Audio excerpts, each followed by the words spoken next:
This is the story of what has happened in southern Iraq since the British invaded 3 years ago. For 10 days we've been living with the UK forces, during the time when the country teetered on the brink of civil war. 2 British soldiers died, and we were to discover we'd filmed their last patrol. Has it all been worth the cost in lives? And when will Britain be able to bring its troops home?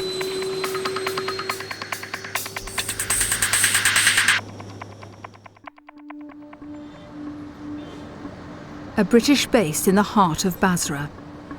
3 years ago, Panorama filmed with Zulu Company of the Royal Fusiliers as the British Army invaded southern Iraq. Now the unit is back, in the most exposed position in the city. For new soldiers who have joined Zulu, it will be a life-changing experience. The troops that have come now, I mean, you got to grow up straight away. You know, you can't be that little Pamby mummy's boy, prior to coming on operations. The lads that I work with now, they're tremendous. They've really grew up in the past 4 months. Since we come down here into the city, they're excellent soldiers, and they really grew up really quickly. Like they've gone from boys to grown men that walking out and fighting terrorism. February the 22nd began like any other morning. But then agitated crowds began gathering outside Zulu's base. The soldiers in the watchtowers tried to gauge the Iraqi mood. Hundreds of miles north, one of Shia Islam's holiest shrines, the Golden Dome in Samarra, had just been attacked by Sunni insurgents. Civil war threatened as a wave of anger and retaliation began to spread. The people in Basra were obeying their religious leaders' calls for massive protests. The crowds built. Soon thousands were streaming past the British base, and reports came in of retaliation. Mosques in the city were being torched. The soldiers equipped themselves not with guns, but with riot gear and waited. No one knew how Basra would react to the blood being shed across Iraq, or if they'd turn on the British. Orders were to stay on base. Banners railed against Israel and America, but not Britain. The Iraqi police and army kept order on the streets, and after 2 hours, the demonstration passed by peacefully. Life on Zulu's base is always unpredictable, often tense. The atmosphere is very different from 3 years ago. It's been a long occupation. What sort of atmosphere do you detect? It's 50-50. Half of the population will tell you that we must remain because if we go, what's going to come next? Who will fill that vacuum? Are the police ready? And they are fearful of us going. This is the irony. The other half maybe will say, we really appreciate what you've done, thank you for that, but now's the time for you to go. Major Duncan McSporran and his company of 150 soldiers took over. A group of Zulu soldiers watched the film Panorama made with them 3 years ago. Back then, they'd entered Basra to a warm welcome. Sergeant Gallagher, you were here in 2003, you came back in 2004, and here you are again. What changes have you seen over that time? The actual difference is there's a bit more tension, I think there is now.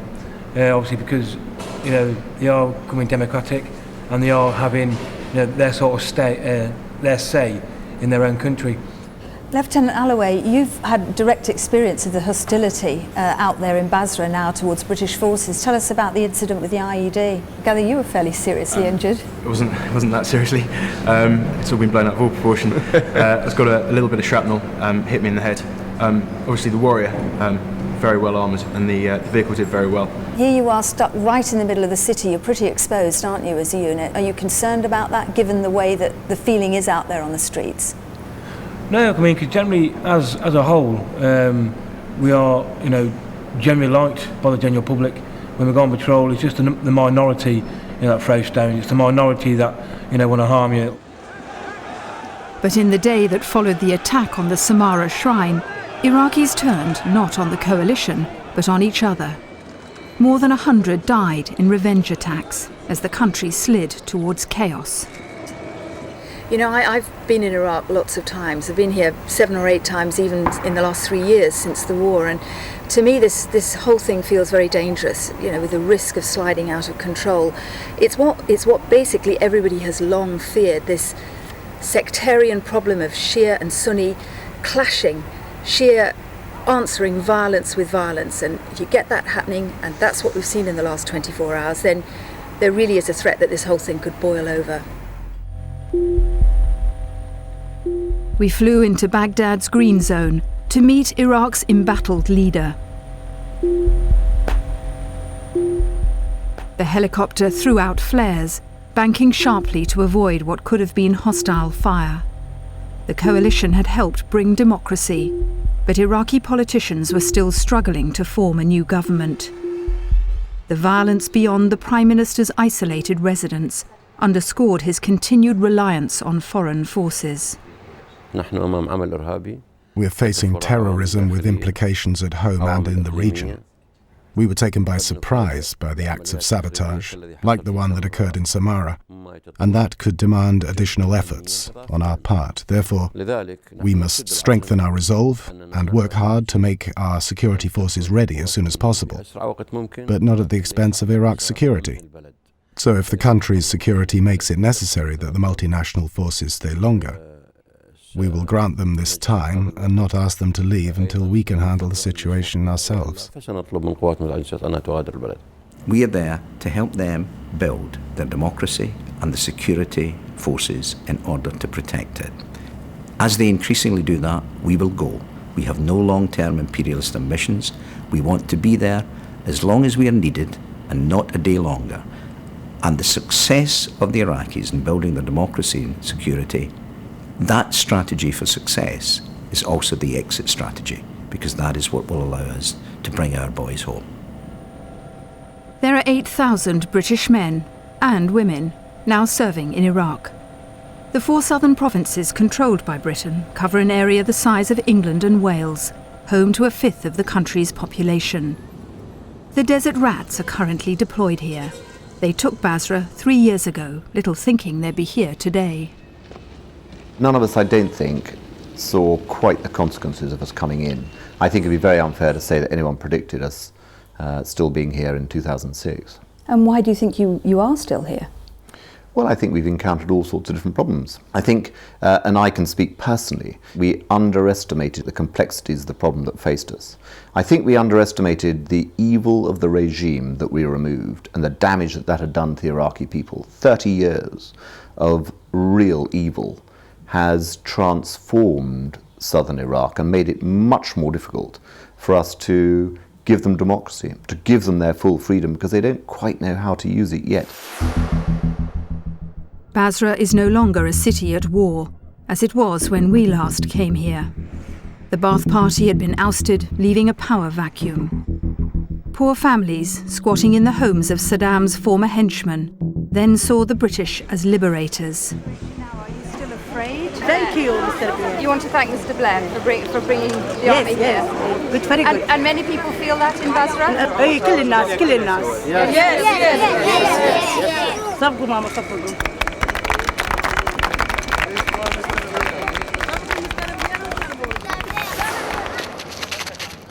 Today, poor families still live here, 5 of them together.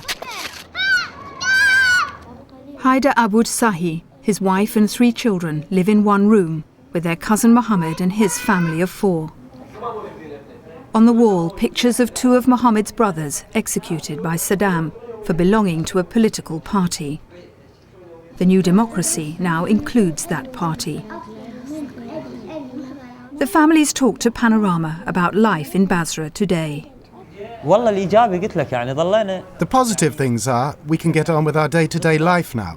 We aren't restricted anymore and can openly debate with other people, whereas before we weren't able to do so. As to our living standards, it's the opposite. They haven't improved. We're still in the same state as we were under Saddam.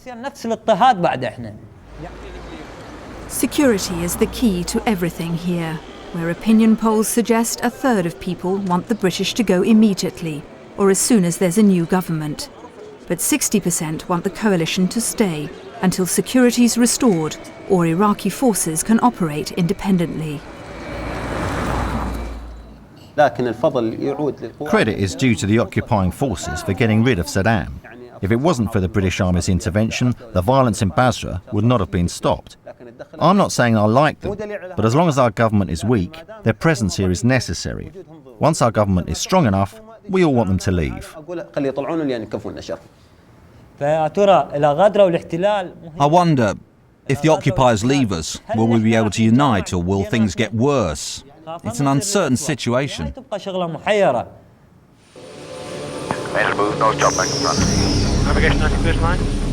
The British exit strategy is based on first drawing down troops in 2 of the provinces under British control. Below us is one of them, Maysan. We're flying into an airfield that often comes under fire. More British troops have died in Maysan than anywhere else in Iraq. Challenger tanks are sent to meet the plane. Its cargo bay is opening as we touch down. This area near the Iranian border has become a battleground for rival Shia militias. British forces try to hold the ring, often bearing the brunt of the violence. What happens in Maysan is a test of the American-led coalition's ability to hand over to Iraqis and extricate its troops. Could Britain leave before the Americans, the partners in the coalition? It is certainly true that there is no even circumstance throughout the country. Some areas are harder than others, and the Americans, to be fair to them, have got some pretty difficult areas as well. I believe that there will be a generally synchronised handover, but it will not occur in every area of the country at the same time. Al-Amara is the main town in this fiercely independent tribal area, which Saddam never tamed. The people liberated themselves 3 years ago, and occupiers are not welcome. Oh yes, you're gonna get it. It was here British troops were filmed beating Iraqis 2 years ago after a riot. These pictures recently revealed inflamed opinion. Yes. The Royal Scots Dragoon Guard now spearhead British forces in Al-Amara. Recently, they've been keeping a low profile, allowing the new provincial council and the Iraqi police and army to handle things in town. It's the first step towards a full withdrawal.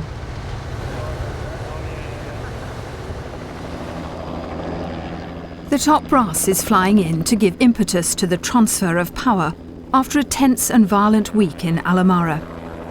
The provincial council's been threatening to withdraw cooperation, but it looks like political posturing.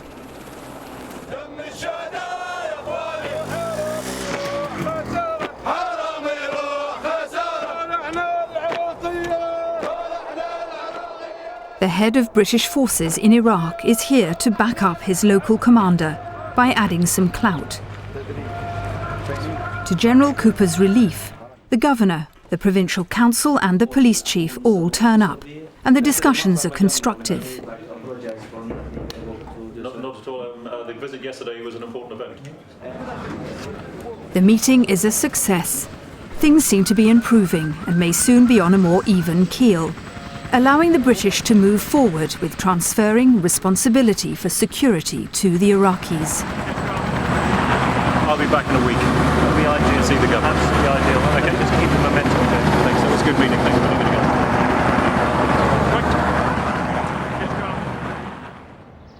But a leading tribal figure in the province knows how fragile the situation really is. There's a lack of strong political and security leadership. There are assassinations because of the lack of control in the town. There is security chaos. So when anyone asks the foreign forces to leave Maysan, You have to show to whom the British or multinational force commander should hand the vital security portfolio over to. The police? The army? The armed political militias in the street? The provincial council or the governor? This is a measure of the problem that people in Maysan who are raising these questions should address first. There's no discipline and no internal force or Iraqi army leadership in control at this point. Those words rang true next morning as we travelled into the centre of town in a British Army convoy, accompanied by local police. A powerful militia leader had been calling for the withdrawal of coalition forces. The provincial council had warned us they couldn't even guarantee our safety in the town hall if we went to interview them there, as we'd planned. Thanks very much. We stopped at the Joint Operations Centre, where Iraqi police and army units coordinate with each other and with British forces. A small team from the Parachute Regiment met us. Captain Richard Holmes and his unit were regulars here. Their job to liaise with the police. This is the city here. You're currently located inside police headquarters, which is just this building here. Generally, this area that we're in here is an extremely sort of quiet and well-secured area. Which are the hot spots? It's difficult to say. At the moment, Al-Amara has calmed down considerably. There's always areas which will be more volatile than others, and that's normally due to the presence of a small minority.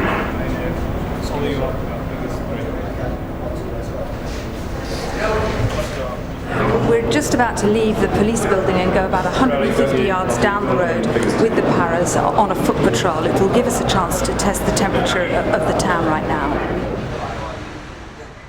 What we couldn't have known was that in half an hour, Captain Holmes would be killed on the streets of Al-Amara, and so would one of his squad, Private Lee Ellis. Their families have agreed we can show these pictures of their last patrol.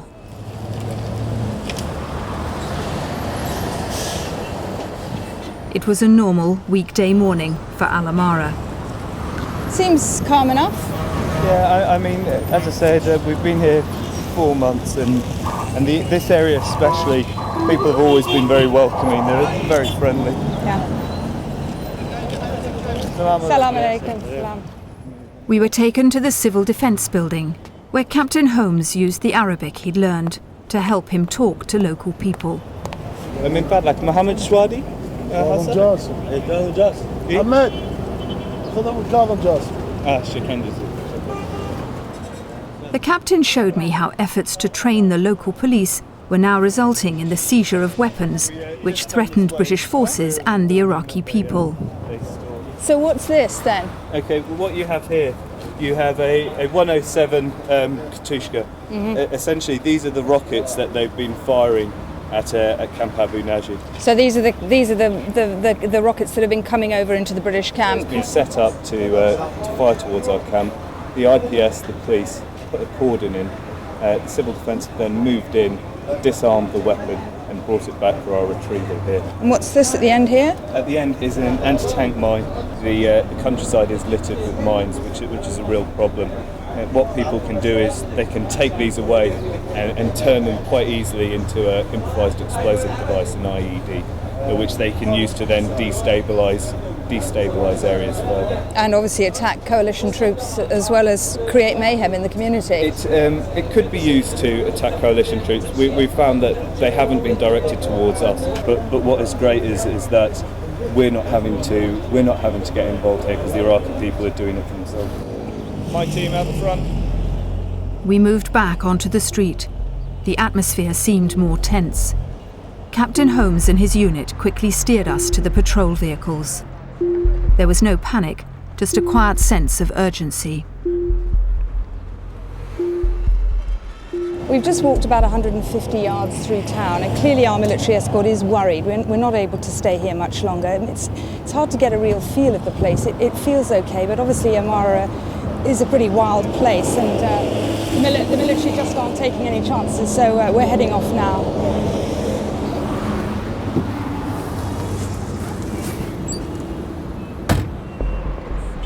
The convoy headed out of town. The Paras returned to base by a different route, along a parallel street. Extra armour, in the shape of warriors, was waiting for us on the outskirts of town. Nobody wanted to remain here longer than was necessary. As we approached the base, a helicopter was heading fast for Al-Amara. More warriors were being scrambled, and tanks. It was clear something had happened.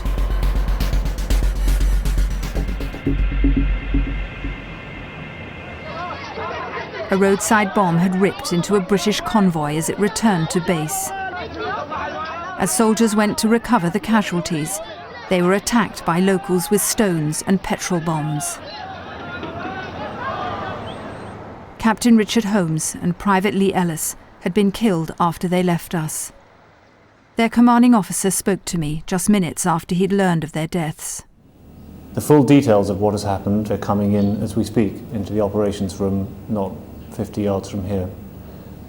But what is sure is that this will not put us off our pace, and I will now be spending most of the next week ensuring that everybody down the town knows that. What about the knock-on here in the camp amongst your own men?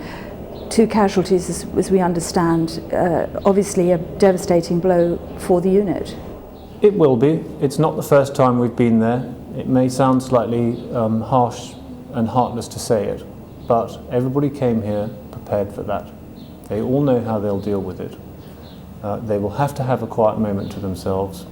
We will give them the space to do that, but they will be equally determined that this will not throw us off our pace.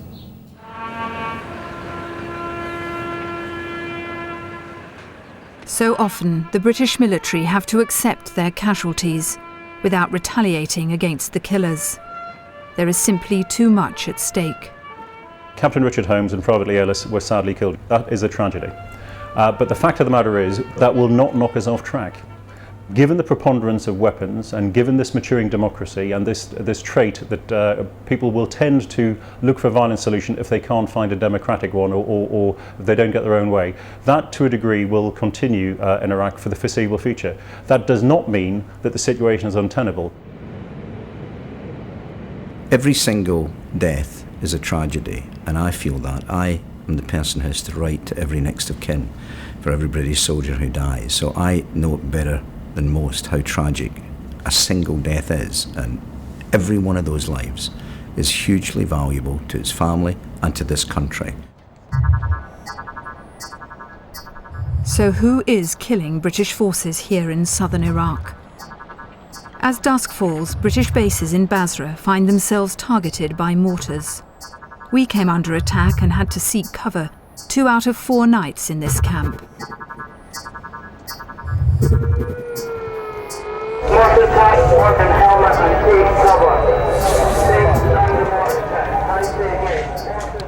It seems extraordinary. We're 3 years now after the invasion of Iraq and the taking of Basra by British forces, and yet still there is attack coming onto the British, but this time of course from the Shia population, someone, insurgents, whoever they are, militias, who don't want the British here.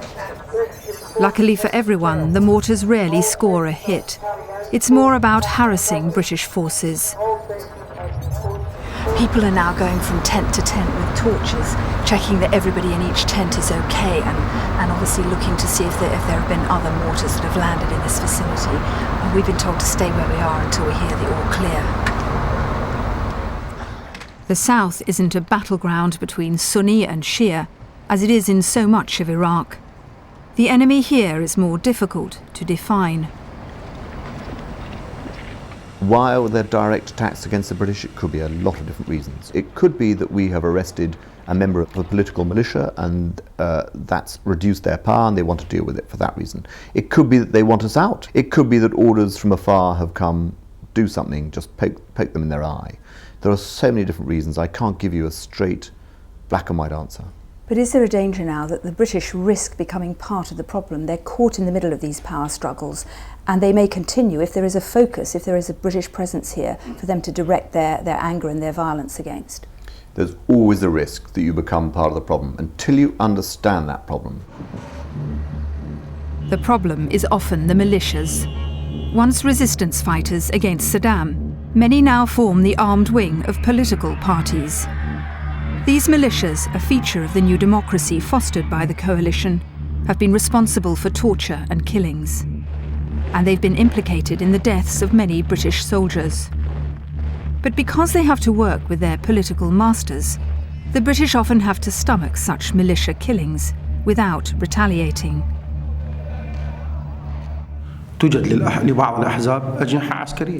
Some political parties do have military wings. However, to what extent can we say that these military wings are attacking foreign forces in Iraq? It may not be the military wings that are carrying out these attacks. Maybe others are committing these types of acts and blaming it on the military wings or the militias, or what they call the militias, in order to create tension in the relationship between the foreign forces in Iraq and the militias, so that there is a big clash. The killing of Richard Holmes and Lee Ellis in Al-Amara is believed to have been carried out by a splinter group of a militia now involved in politics. Why are we dealing with people with links to militias when often they are killing our soldiers, and yet we sit down and we talk to them and we see them as part of the solution? Well, as we found out from many years, and I think our imperial experience, whatever the downside of it, it has taught us that we have to deal with the real world, with people as they are, and not wish for some world that can be somehow imposed upon people, irrespective of tribal connections or the history or the legacy of the country. So, despite all the blemishes, we have to deal with the reality as it is today, and it is a far better reality than it was only a few years ago. But British patience has its limits. On September the 19th last year, these pictures highlighted the extent of militia infiltration in Basra's police force. 2 UK Special Forces soldiers were captured by alleged rogue elements of the police and held prisoner. Tanks smashed their way into the station and the soldiers were freed. The British have since detained policemen they say presented an immediate or terrorist threat.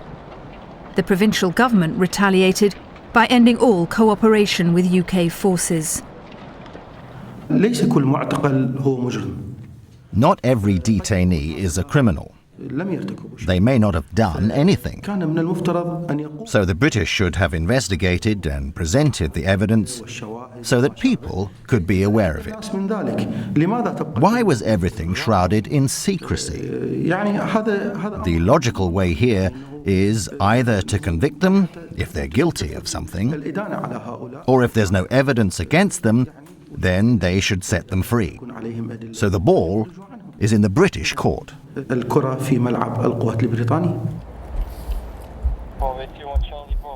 Zulu Company sets out on a nighttime foot patrol through Basra to visit one of the 8 police stations on their patch. It's eerie on the streets, just 2 days after the Samarra shrine attack, and the bloodshed in Iraq continues. Most people in Basra stay indoors, observing a period of mourning.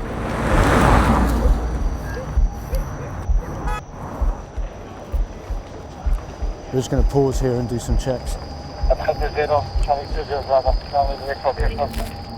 We were nervous, but when we did meet people, the reaction wasn't what we'd feared. British, yeah? British? British, of course. Of course, of course. Michael Owen. Hi, Michael Owen. Goodbye. Okay. Goodbye. So. Ma salam. Ma salam. Major Stott is hoping to persuade local police to join his soldiers on patrol, an important part of the mentoring that is now the Fusiliers' main purpose in the city. Well, we're passing up here on the right is the Big C, the Governor's main building. Where this one up here? That's up here on the right. The provincial governor? Yeah, the Basra governor. But the council's boycott of the British threatens the good relations he's built with local policemen. The reception he receives at the police station will tell him how easily bridges can be mended. Good evening. Nice. Very quiet.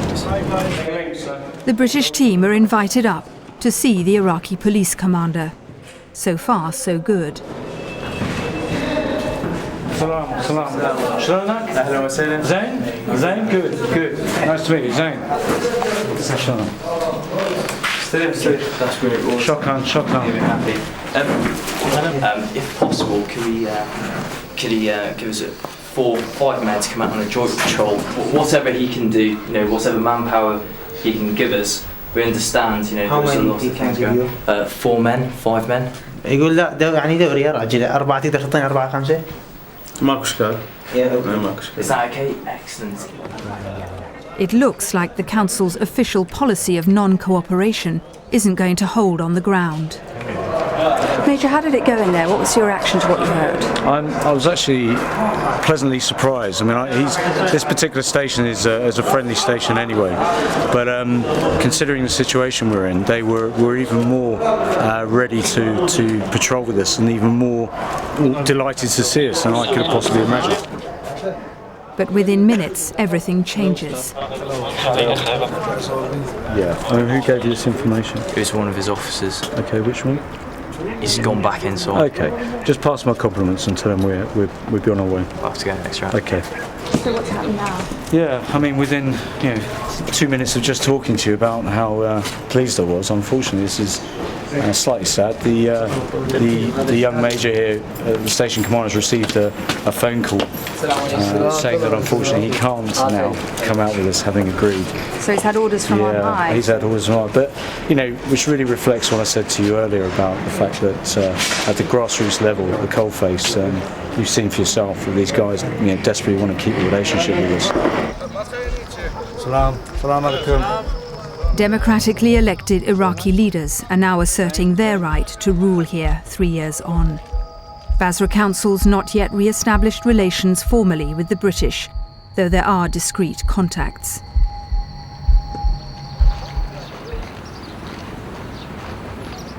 One key question continues to hang over this city. Can the police protect everyone in Basra? Iraqis still lack confidence in a force notoriously brutal and corrupt in Saddam's time, which today is still inclined to serve different powerful tribes, not the whole community.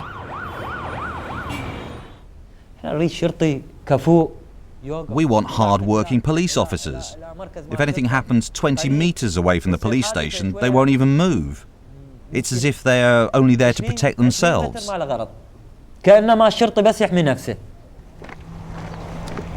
With unemployment around 80% in the south, there's fierce competition to join the new police forces.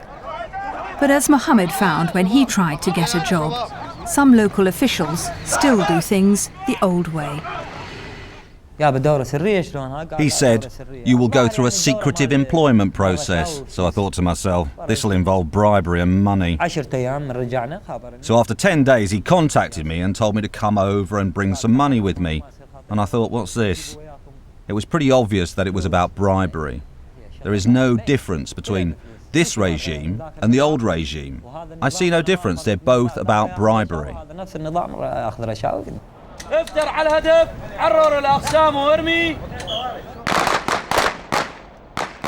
The British can only leave Basra if they succeed in helping the Iraqis build a clean and competent police force, strong enough to stand up to the militias.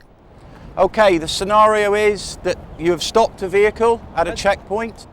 That's why British officers at Basra's police academy are stepping up the pace of training. 20,000 recruits so far, another 24,000 still to go. They're teaching them basic forensic techniques to try and foster a new mindset. Oh, he's felt something there now and he knows that it's a weapon. Good. So again, we place it into the evidence bag. Perhaps for us here in training, the tribal issue is the hardest, believe it or not, much harder than insurgency.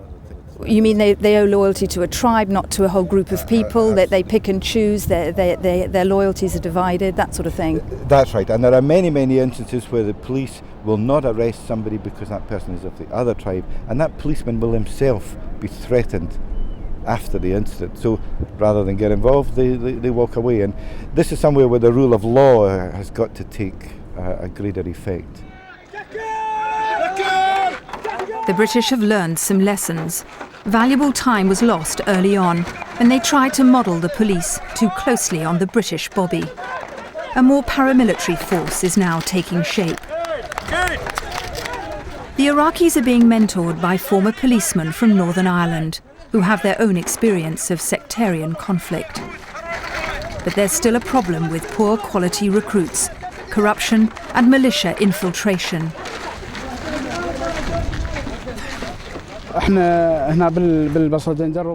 Here in Basra, there are corrupt people in the police. Our new plan is to change these people by laying down a clearly defined and fundamental blueprint to change these bad people.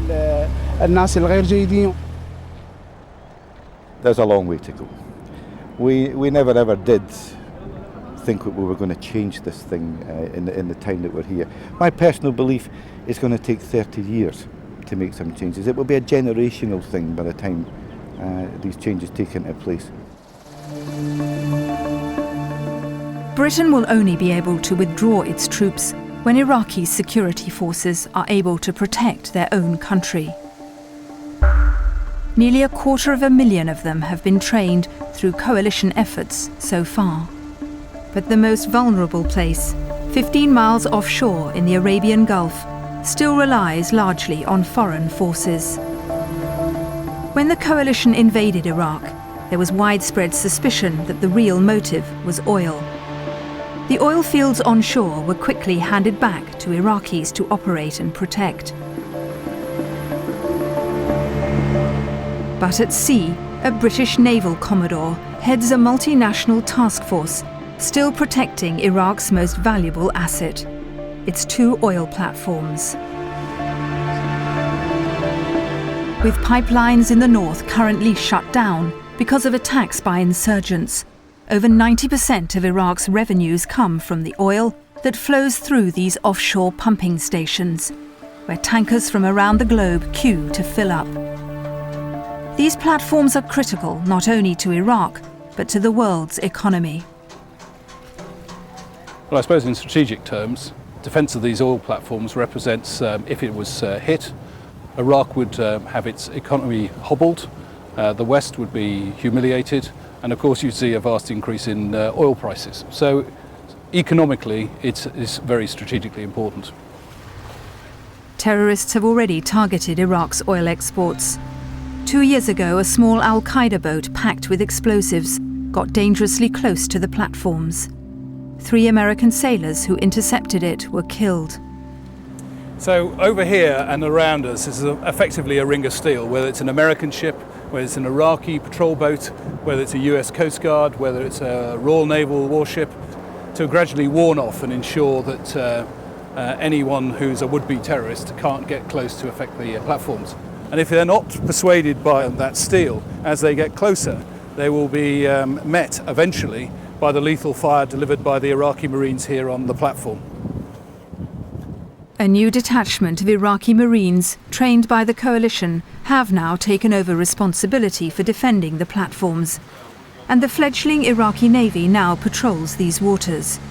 It's important politically for them to be seen to be securing their own economic assets.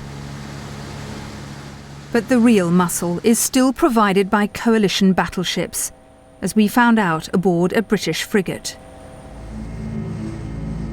HMS Montrose went on action stations within minutes of our arrival. 3 dhows, fishing boats, were approaching the exclusion zone round the platforms, and the British prepared to fire. Okay, what have we got off to watch? So we're down approaching the warning area now. It's like room 30. It says he's approximately half a cable inside the warning area. If ever a CPO takes Al-Qaeda used just such a fishing boat to mount its bombing raid. I'll go for the first person. Attracted by rich shoals of fish around the platforms, some local boats are prepared to take a risk.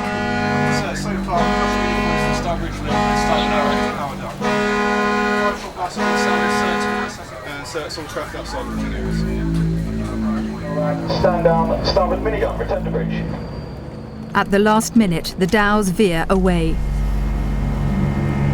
It's clear that the British and coalition forces can't leave these vital economic installations to the care of the Iraqis alone until they're really ready to operate. We're not going to cut and run. We are going to be here to ensure that, that we hand over in good order, that these people have a future, not a wasteland. And can you see that in months, or will it take years? If all things went well, it would be sooner rather than later. In truth, it will be years before Iraq's navy is capable of defending the nation's most valuable asset. On land, the army and police may hold the ring on security far sooner.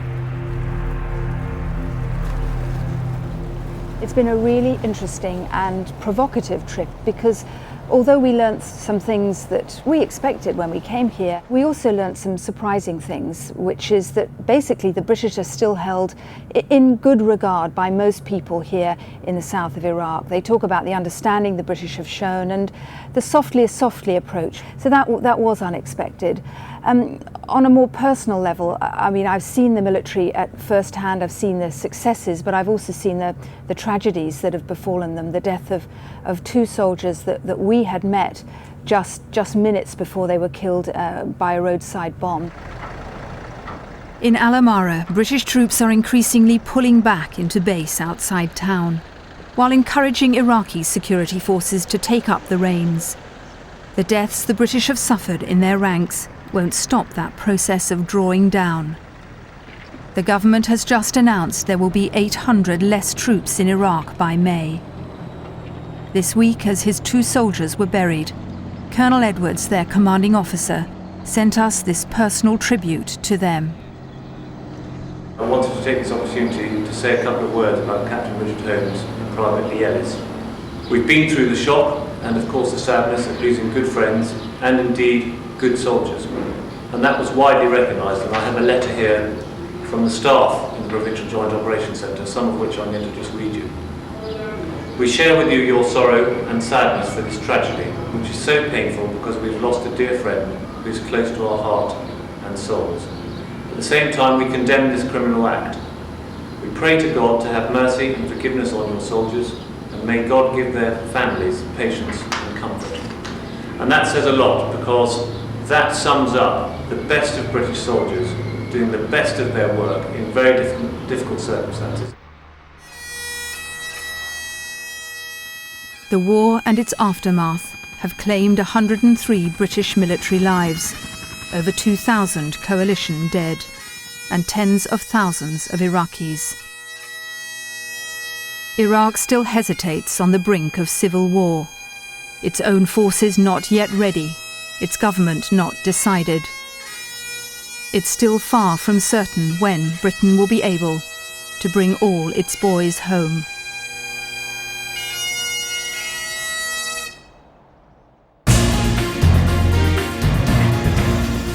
You can tell us what you think about tonight's programme by visiting our website.